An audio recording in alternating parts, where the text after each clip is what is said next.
കുപ്പിമങ്ങിന്റെ WhatsApp service ആയിട്ടുള്ള ask കുപ്പിമങ് സർവീസിലേക്ക് നമ്മളുടെ 8848030018 എന്ന് പറഞ്ഞ നമ്പറിലേക്ക് ധാരാളം ആളുകൾ റിട്ടയർമെന്റുമായി ബന്ധപ്പെട്ടുള്ള കാര്യങ്ങൾ നമ്മളോട് ചോദിക്കാറുണ്ട്. അത് വോയിസ് ആയിട്ടോ ടെക്സ്റ്റ് ആയിട്ടോ ഒക്കെ അയക്കാറുണ്ട്. അവർക്ക് നമ്മൾ പരമാവധി അവരെ സപ്പോർട്ട് ചെയ്യാൻ ശ്രമിക്കാറുമുണ്ട്.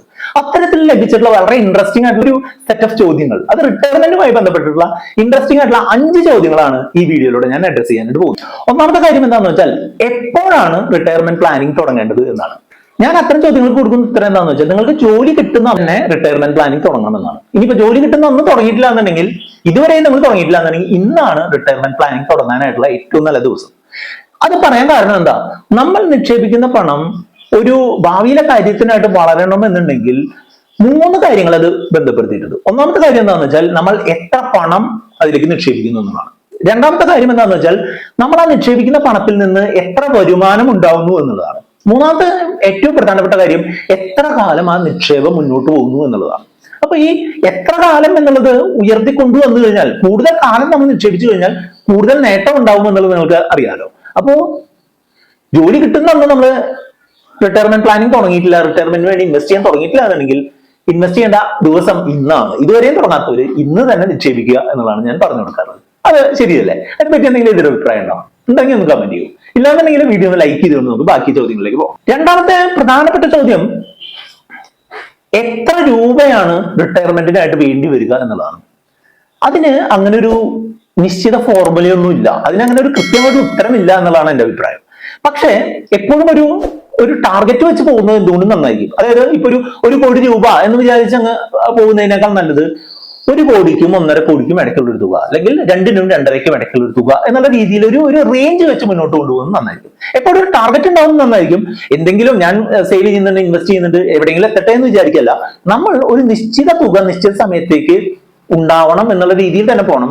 അതൊരു ഇത്ര 10,56,24,312 എന്നുള്ള രീതിയിൽ കൃത്യമായിട്ടൊന്നും പോണ്ട, ഒരു റേഞ്ച് ഉണ്ടാക്കിക്കൊണ്ടു. ഇപ്പൊ 9 കോടിക്കും 10 കോടിക്കും ഇടയ്ക്ക്, അല്ലെങ്കിൽ ഏകദേശം 8 കോടി, അല്ലെങ്കിൽ ഏകദേശം 5 കോടി രൂപ റിട്ടയർമെന്റിന് ഉണ്ടാവണം എന്നുള്ള രീതിയിലൊക്കെ പോകാം. ഇത് റിട്ടയർമെന്റിന്റെ എമൗണ്ട് കാൽക്കുലേറ്റ് ചെയ്യാൻ ഞാൻ ഉപയോഗിക്കുന്ന രീതി എന്ന് പറയുന്നുണ്ടെങ്കിൽ, നമ്മൾ ഇന്ന് എത്ര രൂപയാണ് നിങ്ങളുടെ മാസ ചെലവ് എന്നുള്ളത് കണ്ടുപിടിക്കുക. ഇപ്പൊ ഇന്ന് 1 ലക്ഷം രൂപ ചെലവുള്ള ഒരാളാണ്. നമ്മൾ ഒരു 14 വർഷം കഴിഞ്ഞാണ് റിട്ടയർ ആവുന്നത് എന്നുണ്ടെങ്കിൽ, എന്റെ കാൽക്കുലേഷൻ അനുസരിച്ച് എല്ലാ 7 വർഷം കൂടുമ്പോഴും ഈ വേണ്ട തുക ഇരട്ടിയായിട്ട് വർദ്ധിക്കുമെന്നാണ്. അതായത് അടുത്ത 7 വർഷം കഴിയുമ്പോൾ എനിക്ക് മാസ ചെലവിന് വേണ്ടി വരിക 1 ലക്ഷത്തിന് പകരം 2 ലക്ഷമാണ്.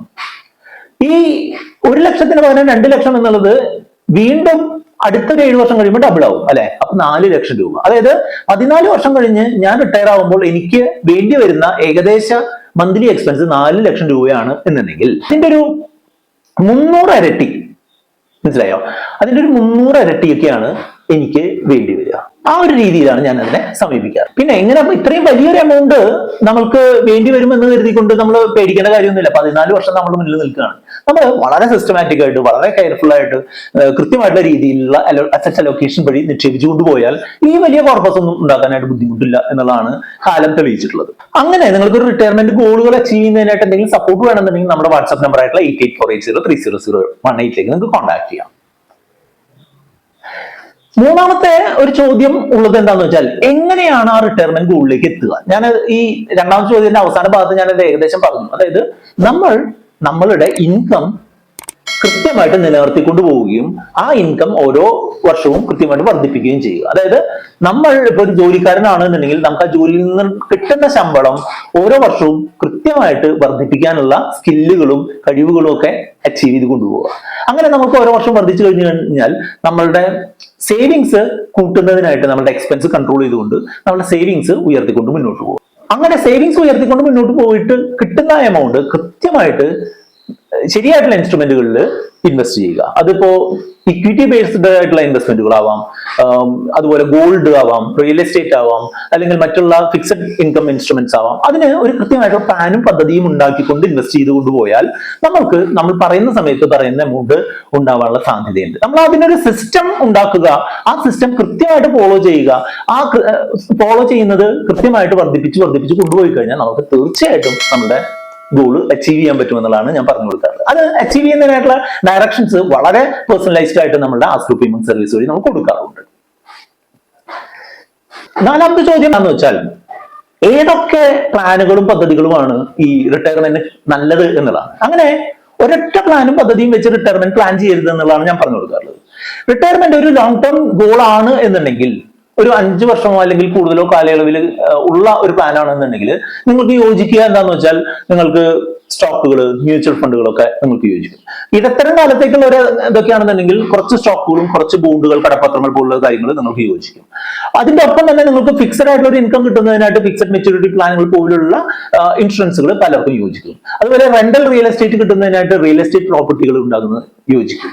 അതുപോലെ നമ്മൾക്ക് നമ്മളുടെ ഫിനാൻഷ്യൽ ഇൻസ്ട്രുമെന്റ്സിനെ ഒന്ന് ബാലൻസ് ചെയ്യുന്നതിനായിട്ട് ഗോൾഡ് പോലുള്ള കാര്യങ്ങളിൽ ഇൻവെസ്റ്റ്മെന്റുകൾ യോജിക്കും. ഇതിന്റെയൊക്കെ ഒരു മിക്സ് ആണ് നമ്മൾ ഫോളോ ചെയ്യേണ്ടത്. അങ്ങനെ എല്ലാവർക്കും ഒരേ റൂളല്ല. നമ്മൾ ഓരോരുത്തരുടെയും ഫിനാൻഷ്യൽ അവസ്ഥ വ്യത്യാസമായതുകൊണ്ട് തന്നെ ഓരോരുത്തർക്കും ഓരോ രീതിയിലാണ് ഈ കാര്യങ്ങൾ നമ്മൾ ചെയ്യേണ്ടത്. അതുതന്നെയാണ് ഒരു പേഴ്സണലൈസ്ഡ് സർവീസ് എന്ന് പറയുന്നത്. അടുത്തൊരു ചോദ്യം എന്താണെന്ന് വെച്ചാൽ, ഈ അടുത്ത് ഞാൻ കേട്ടുകൊണ്ടിരിക്കുന്ന ഒരു ചോദ്യമാണ്, നമ്മൾ ഈ റിട്ടയർമെന്റ് പ്ലാനിങ് ചെയ്യുന്ന സമയത്ത് ടാക്സ് കുറയ്ക്കുന്നതിനായിട്ട് എന്ത് ചെയ്യുന്നു? ടാക്സ് മിക്കവാറും വരുന്നത് എപ്പോഴാണ്? ടാക്സ് വരുന്നത് നമ്മൾ പണം പിൻവലിക്കുമ്പോഴാണ്, ഇൻവെസ്റ്റ്മെന്റിൽ നിന്ന് പണം പിൻവലിക്കുമ്പോഴാണ് ടാക്സ് വരുന്നത്. അപ്പോൾ ഇപ്പോൾ നമ്മൾ റിട്ടയർമെന്റ് ഏജിലല്ല എന്നുണ്ടെങ്കിൽ നമ്മൾ ഇപ്പോഴത്തെ ടാക്സ് നിയമങ്ങളെ കുറിച്ച് റിട്ടയർമെന്റ് സമയത്തിന് വേണ്ടി വേവലാതിപ്പെടുന്നത് യാതൊരുവിധ അർത്ഥമില്ല. നമ്മൾ റിട്ടയർ ആവുന്ന സമയത്ത് ടാക്സ് നിയമങ്ങൾ മാറാം, കുറെ കൂടെ നല്ല രീതിയിലാവും, കുറെ കൂടെ മോശമാവും. അതൊക്കെ ആ സമയത്ത് നമുക്ക് ചിന്തിക്കാം. ഇപ്പോഴത്തെ രീതിയിൽ ചിന്തിക്കുകയാണെന്നുണ്ടെങ്കിൽ പല ആളുകളുടെ അക്കൗണ്ടുകളിലായിട്ട്, നമ്മുടെ ഫാമിലി മെമ്പേഴ്സിന്റെ അക്കൗണ്ടുകളിലായിട്ട് സ്പ്ലിറ്റ് ചെയ്തുകൊണ്ട് ഇട്ട് കഴിഞ്ഞാൽ ഇപ്പോഴത്തെ ഒരു നിയമം അനുസരിച്ച് 4 പേരുണ്ടെന്നുണ്ടെങ്കിൽ 5 ലക്ഷം രൂപ വരെയൊക്കെ നമുക്ക് ടാക്സ് ഇല്ലാതെ നമുക്ക് പിൻവലിക്കാം. അതിനെയാണ് ടാക്സ് ഹാർവെസ്റ്റിംഗ് രീതികൾ എന്നൊക്കെ പറയാം. അങ്ങനെയുള്ള പല രീതികളും ഇപ്പോൾ റിട്ടയർ ആവുന്നവർക്കുണ്ട്. അതിന്റെ കൂടുതൽ ഡീറ്റെയിൽസ് നമ്മൾ പല വീഡിയോകളും ചെയ്തിട്ടുണ്ട്. അതിന്റെ ലിങ്ക് ഞാൻ ഈ വീഡിയോയുടെ അവസാനം കൊടുക്കാം. അപ്പോൾ ഞാൻ പറഞ്ഞു വന്നത് എന്താണെന്ന് വെച്ചാൽ, ഇപ്പോഴുള്ള ടാക്സ് നിയമങ്ങളെ സംബന്ധിച്ച് നമ്മൾ കുറെ നാൾ കഴിഞ്ഞ് റിട്ടയർ ആവുന്ന ഒരാള് ഇപ്പോഴത്തെ നിയമങ്ങളെ സംബന്ധിച്ച് വിഷമിക്കേണ്ട കാര്യമില്ല എന്നുള്ളതാണ് ഞാൻ പറയാം. ഇപ്പോൾ നമ്മൾ എന്താണ് ഫോക്കസ് ചെയ്യേണ്ടത്? നമ്മൾ ഇൻവെസ്റ്റ് ചെയ്തും സേവ് ചെയ്തും നമ്മളുടെ കോർപ്പസ് ഗ്രോ ചെയ്യിച്ച് നമ്മളുടെ ആ ഒരു കോർപ്പസിലേക്ക് എത്തിക്കുക. ടാക്സ് എന്നുള്ളത് നമുക്ക് കിട്ടുന്ന ലാഭത്തിന്റെ വളരെ ചെറിയൊരു പെർസെന്റേജ് മാത്രമേ ഉള്ളൂ. നമ്മുടെ കോർപ്പസ് ഇപ്പൊ 10 കോടി റിട്ടയർമെന്റ് കോർപ്പസ് ഉള്ള ഒരാളുടെ അടുത്ത് നിന്ന് ഒരു 1000 രൂപ ടാക്സ് പോയാലൊന്നും അയാളെ കാര്യമായിട്ടൊന്നും ബാധിക്കാനായിട്ടുള്ള സാധ്യതയില്ല. അതുകൊണ്ട് എപ്പോഴും നമ്മൾ നമ്മളുടെ ഫണ്ട് വർദ്ധിപ്പിക്കുന്നതിനായിട്ടുള്ള കാര്യങ്ങളാണ് ചെയ്യേണ്ടത്. ഇതിനെപ്പറ്റിയാണ് 2 വീഡിയോ ആണ് താഴെ കൊടുത്തിട്ടുള്ളത്. കണ്ടുകൊണ്ട് നമുക്ക് മുന്നോട്ട് പോവാം. വീഡിയോ ലൈക്ക് ചെയ്യാനും കമന്റ് ചെയ്യാനും കൂട്ടുകാരും ഷെയർ ചെയ്യാനും മറക്കരുത്.